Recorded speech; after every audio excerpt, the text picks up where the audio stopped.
So I named this channel Millionaire Mentality because I truly believe that building your wealth is about 80% how you think and how you behave based on those thoughts. For most people, becoming wealthy is not a result of doing one thing really well, but rather a lot of small victories that add up to a really big win over a longer period of time. And unless you have a crystal ball and you know exactly when to buy at all-time lows and sell at all-time highs, there's a lot of little easy things you can be doing with your money that will increase your savings rate over the course of each year. Now, obviously, when you think of your savings rate and what are the three biggest things you can do to increase your savings rate?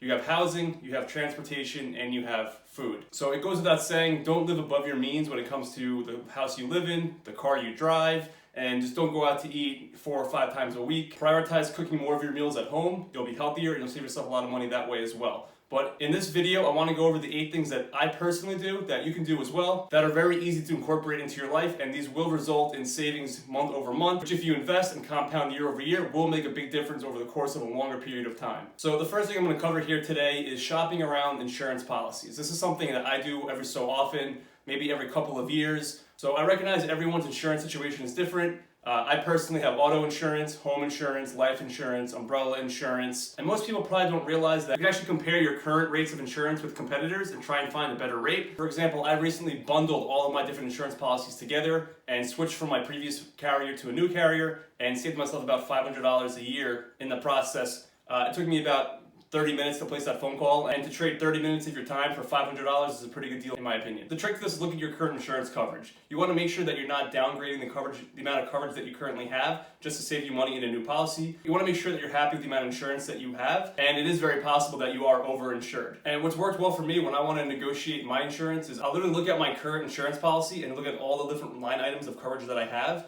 provide those figures to a competitor and say, hey, give me your best rate that you can offer on this amount of coverage, and if they can do better and I want to switch, I'll go ahead and do that. And typically it's less cost effective to have different policies with different carriers. It's always best to bundle all your different insurance policies and have them together with one carrier. So the second little trick that I like to do is I like to share my subscription for streaming services with friends and family members. A lot of your friends and family members are probably using a lot of the same services as you are, such as Netflix, Amazon Prime, Hulu. And it doesn't make sense for you all to be paying for the same exact subscriptions when a lot of these accounts allow for multiple streams at one time. We'll see how well this video ages. A lot of these video services are starting to crack down on that, and it might get harder to do this going forward in the future. So the next trick is related to climate control in your house. I live in the Northeast, so winters can get pretty cold here. And one thing that's very easy that you can do is you can actually lower your heat overnight while you're sleeping. And the reason for this is your body actually regulates heat better while you're asleep, and also typically you're under layers of blankets and sheets that will keep you warmer. So I personally keep my house at a cool 65 degrees overnight in the dead of winter here in the Northeast. I even know folks that go a little bit lower than that. I don't want to do that because I have pets in the house and I want to make sure that they're comfortable as well. But you can also lower your heat as well when you're not in the house. It doesn't make sense for you to be heating up your house when no one is home. And the same thing goes for the warmer months or the warmer climates year round.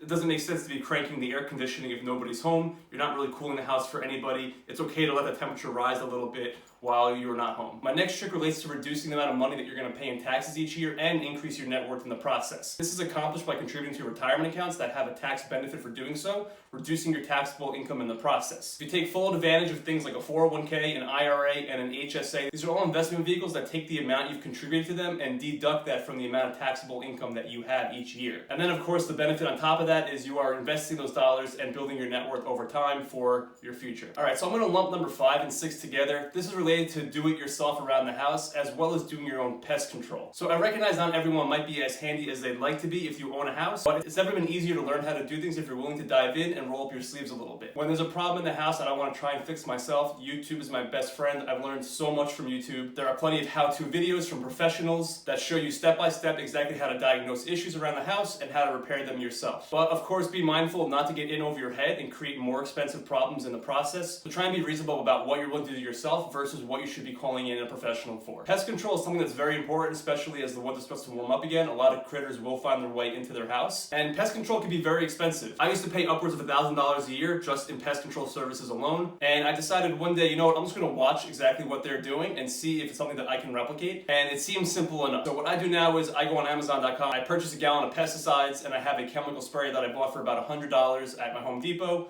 and I just go around the perimeter of my house every so often and spray the foundation of my home. That's worked really well to keep insects out of my house. So clocking in at number 7 is not to buy name brand products. There are plenty of brands that we've all come to learn and love, but the truth is a lot of these offer a generic alternative that are essentially the same, and you'll save yourself a lot of money in the process. For example, when I go to the drugstore, I'll never buy name brand medicine. I always opt for the over-the-counter generic alternative. If you actually check the ingredients between the name brand products and the generic products, they're literally identical, and you'll pay a fraction of the price for the generic. And now my last piece of advice for this video is if you have any high interest consumer debt, this is still a very good time to go ahead and refinance that. There's been more and more media attention about rising rates, but the truth is the federal funds rate is still near zero and at historical lows, and it's still a tremendous opportunity if you have student loans or an auto loan to go ahead and try and refinance that into a better into a lower rate. Alright, that's going to do it for today's video. I hope you found some of these tips helpful. Go ahead and check out the links I have below where you can get yourself free crypto and stocks, and I'll catch you guys in the next video.